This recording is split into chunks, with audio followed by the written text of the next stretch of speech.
আমি কিন্তু মাত্র ৩,০০০ টাকার চাকরি করতাম। বা আমার বাবার একটা বাইক ছিল, বাইকটা হচ্ছে 18 বাইক, ডায়াং। এত ঝাংড়ি বাইক আমি জন্মেও দেখি নাই। স্টার্ট দিয়ে এখান থেকে যাই 1 কিলো গিয়ে আবার বন্ধ হয়ে যায়, ওখানে গিয়ে আবার এমনে ঝুঁকাই, তেল আছে তাও চলে না। তবুও কোন মতে ঠেলে ঠুলে চালাইছি কয়েক মাস যাব।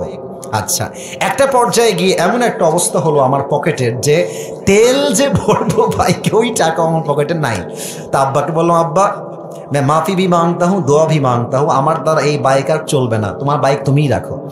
তা আব্বা বললো, কি করব বাইকটা, আমার পায়ে তো ব্যথা, আমি তো হার্টের রোগী, এটা কি সেল করে দিব? বললাম বিক্রি করে দাও, আমি এটা বিক্রি করে সাইকেল কিনবো, সাইকেলের চাইতে ভালো হবে আমার জন্য। তো যাই হোক,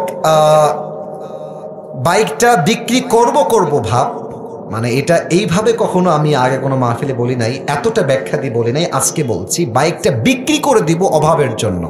বাট বিশ্বাস করেন সেই সময়টা প্রতিদিন তাহাজ্জুদ পড়তাম, প্রতিদিন আল্লাহকে বলতাম যে আল্লাহ তুমি আমাকে কবুল করো, আমার চেষ্টা কবুল করো। আর আমি দুইজনের ওয়াজ খুব বেশি শুনতাম, এক আজহারের ওয়াজ শুনতাম খুব বেশি, আর একজন আমি আল্লামা দেলোয়ার হোসেন সাঈদীর ওয়াজ খুব বেশি শুনতাম সেই সময়ের কথা। It has been 3 years or maybe 4 years back, 3 বা 4 বছর আগের কথা। তো হঠাৎ করে আমি একদিন জুমার খুতবা দিলাম, আমি আবার বলছি এই কথা কিন্তু আমি কখনো কোথাও আপনারা শোনেন নাই, আমি আজকেই বলছি। তো জুমার খুতবা দিলাম, আমি প্রায় 1 বছর যাবৎ জুমার খুতবা দেই, ভিডিও আপলোড হয়, কিন্তু কখনো কোনো রেসপন্স আসে না, আই মিন কেউ দেখে না ভিডিও। এই 10টা-20টা লাইক পড়ে, 2-1জন কমেন্ট করে মাশাআল্লাহ, আমি তাতেই খুশি, আলহামদুলিল্লাহ, 2-1জন দেখলে আমার জন্য এনাফ বা আমার খুশি কারণ হয়ে যাবে। তো আমার মনে আছে হঠাৎ করে একটা ভিডিও আপলোড হলো আমাকে নিয়ে, মাশাআল্লাহ ভিডিওর টপিক খুব ভালো ছিল, লাখ লাখ রিচ হয়ে গেল, একদিনেই মনে করেন যে 10-20 লাখ মানুষ দেখে ফেললো সেই ওয়াজটা। পরে মিডিয়ার থেকে আমাকে কল দেওয়া হলো যে আপনি জুমা পড়ান কোথায়, আমরা আপনার ভিডিও রেকর্ড করব। তো অনেক বড় একটা মিডিয়া আমাকে বলল যে আপনার ভিডিও একটা আপলোড দিব, আপনি ইনশাআল্লাহ অনেক দূর যাবেন, আপনার জন্য অনেক বেশি কাজ আসবে, আপনি কাজ করতে পারবেন আপনার দাওয়াতি ফিল্ডে। তো একটা মাহফিল করলাম, মাহফিলটা ছিল পাবনায়। মাহফিল ছিল কোথায়? পাবনায়। তো পাবনায় গেলাম, আমি হলাম 3 নম্বর বক্তা, দ্বিতীয় বক্তা না, 3 নাম্বার। তো আমাকে যখন ওয়াজে দেওয়া হলো, দ্বিতীয় বক্তা খুবই রাগ, আমার টাইমটা তাকে কেন দেওয়া হচ্ছে, ওকে তো দিয়ে কাজ হবে না, ওকে নামান, একে দিয়ে কাজ হবে না, এটা 3 বছর আগের কথা, বেশি না, 3 বা 4 বছর আগের কথা। তো আমি ওয়াজ শুরু করলাম, কি বলবো, নিজের কথা বলছি না বা এটা আল্লাহর রহমত বলছি বলতে পারেন। আমি আধা ঘন্টা ওয়াজ করেছি, প্রত্যেকটা যুবক, আমি নেমে গেছি ওরা উঠে গেছে, মানে এই হুজুরকে আমরা ছাড়বো না, নেমে গেলাম, সেটা আপলোড হলো ইউটিউবে। হঠাৎ করে একদিন আমার বাসা ছিল রাজশাহীতে, রাজশাহীর আমাদের মেইন শহরে বাসা, আমার আব্বা জুমার খতিব এবং আমার আব্বা একটা মাদ্রাসার প্রিন্সিপাল। তো আমি বাইপাস দিয়ে যাচ্ছি বাইক নিয়ে, ভাই আমার কাছে কিছুই নাই, বিশ্বাস করে না আছে টাকা, আর আমার 2টা সাদা পাঞ্জাবি ছিল, আর আমি যেই জুমার খুতবা দিতাম, জুব্বা যে পরবো, জুব্বাও ছিল না ভালো, আমার বন্ধু থেকে জুব্বা ধার নিয়ে আসতাম যে বন্ধু দে, জুব্বাটা পরে মাহফিল করব বা একটু দোয়া করব, এই ওয়াজ হবে, আবার তোকে জুব্বা দিয়ে যাব।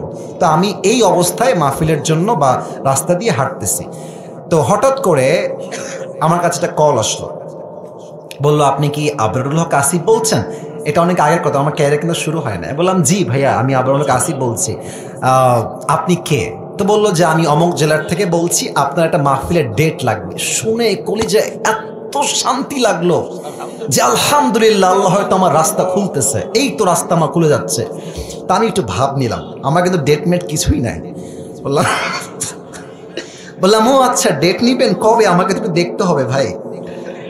তো বলছে যে ভাই ডেটটা আমরা 2 মাস পরে নিব, যদি আপনি ডেট দেন তাহলে আমরা। ও তো ভাবছে মাশাআল্লাহ মিলিয়ন ভিউ, এ তো অনেক বড় বক্তা হবে রে ভাই।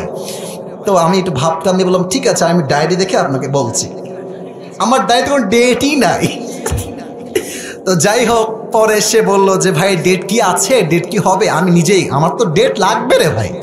আমি কল দিয়ে বললাম ভাই হ্যাঁ অমুক তারিখের ডেট হতে পারে, আপনি কি ডেটটা নেবেন? তো বলছে অবশ্যই নিব। তো বলছে যে ভাই আপনার হাদিয়া কত? আমি তো জীবনে হাদিয়াই নিই না, হাদিয়া কত বলবো।